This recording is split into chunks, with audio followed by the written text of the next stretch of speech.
Hi everyone, అందరికీ happy Janmashtami. ఈసారి మా చిన్ని కృష్ణుడిని చాలా క్యూట్గా ముద్దుగా అయితే రెడీ చేసామండి. ఎలాగో మీకు చూపిస్తాను. ఫస్ట్ అయితే నేను డెకరేషన్ అయితే చాలా సింపుల్గా చేశానండి. ఎందుకంటే సింపుల్గా కూడా చాలా బాగుంటుంది అని చెప్పి ట్రై చేద్దాం అనుకున్నాను. లాస్ట్ ఇయర్ కూడా చేశాను, ఆ వీడియో కూడా మీకు చూపిస్తాను. దశవికని అయితే చాలాసేపు కష్టపడి రెడీ చేసామండి. ఎంత బాగుందో దశవిక అయితే. మా చిన్ని కృష్ణుడు చాలా క్యూట్గా ఉన్నాడు.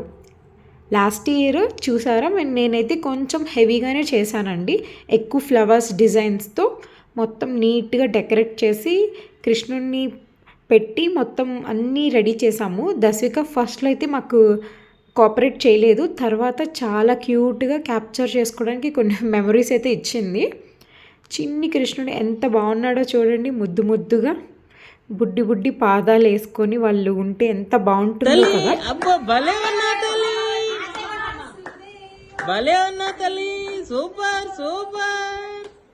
మా చిన్ని దశిక గారు ఫ్లూట్ వాయిస్తుంటే ఎంత ముద్దుగా ఉందో అండి. చాలా బాగుంది. ఇవే వాళ్ళకి చాలా లైఫ్లో మెమరీస్ అనేది ఇవేనండి. చాలా బాగుంటాయి.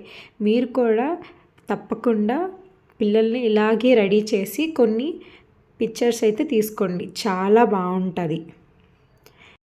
అండ్ తర్వాత దశకకి కేక్ కటింగ్ అంటే చాలా ఇష్టం అండి.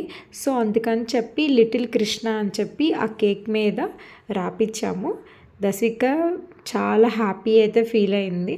ఆ కేక్ కటింగ్ చేసిన తర్వాత మంచి ఖుషిగా అందరికీ పెట్టు అంటే లేదు, నేనే కట్ చేసి నేనే తింటానని చెప్పి చెప్తుంది. సో చూసారా ఏం చేస్తుందో దశవిక. కేక్ కటింగ్ అంటే చాలా ఇష్టం అండి. మేమైతే మా చిన్ని కృష్ణుడి బర్త్డే సెలబ్రేషన్ కూడా చాలా బాగా చేసుకున్నాము. మీలో ఎంతమంది బాగా చేసుకున్నారో చెప్పండి. ఎవ్రీ ఇయర్ ఇలాగే డిఫరెంట్గా కృష్ణాష్టమిని సెలబ్రేట్ చేద్దామని చెప్పి అనుకున్నామండి. సో మీలో ఎంతమందికి నచ్చిందో కామెంట్ చేయండి. ఫైనల్లీ మా కృష్ణాష్టమి అయితే చాలా హ్యాపీగా అయితే జరిగిందండి. Thank you for watching.